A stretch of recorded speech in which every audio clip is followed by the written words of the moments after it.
Sa kabila ng pag-aligid ng mga barko ng China, tagumpay ang pamamigay ng ayuda at krudo ng mga taga-Philippine Coast Guard at Bureau of Fisheries and Aquatic Resources sa mga mangingisda sa Escoda Shoal. May unang balita si Bam Alegre. Sa kabila ng tensyon sa Sandy Cay na sakop ng Pag-asa Island sa West Philippine Sea nitong linggo, itinuloy pa rin ng Philippine Coast Guard at Bureau of Fisheries and Aquatic Resources ang pamamahagi rin nito ng mga supply sa mga mangingisda naman sa palibot ng Escoda Shoal.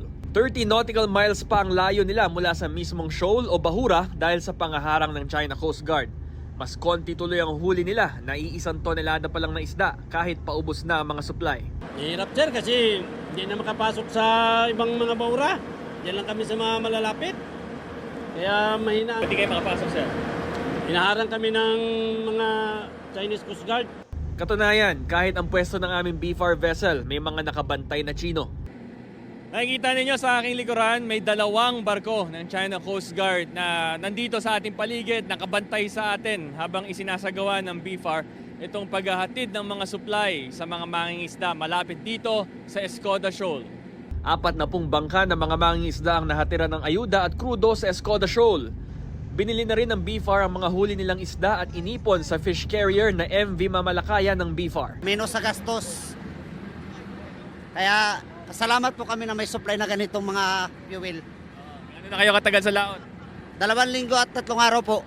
10 vessel ng China Coast Guard at 10 barko ng Chinese Maritime Militia naman ang namonitor ng Philippine Coast Guard sa lugar. Meron ding 2 barko ng China Navy na may dalang isang helicopter at high-speed response boat. Ang KBBM initiative natin is not a walk in the park. We were still subjected to dangerous maneuver ng China Coast Guard and even the Chinese Maritime Militia. In Escoda, they even deployed itong tinatawag nating high-speed response boat para mangharas ng mga mangingisdang Pilipino. But despite of all that, ang ating pong mga miyembro ng Philippine Coast Guard and the BFAR really stood their ground, did terrific seamanship skills for them to be able to reach the Filipino fishermen. Taunang balita, Bam Alegre para sa GMA Integrated News. Kapuso, huwag magpapahuli sa latest news and updates. Mag-iuna ka sa balita at mag-subscribe sa YouTube channel ng GMA Integrated News.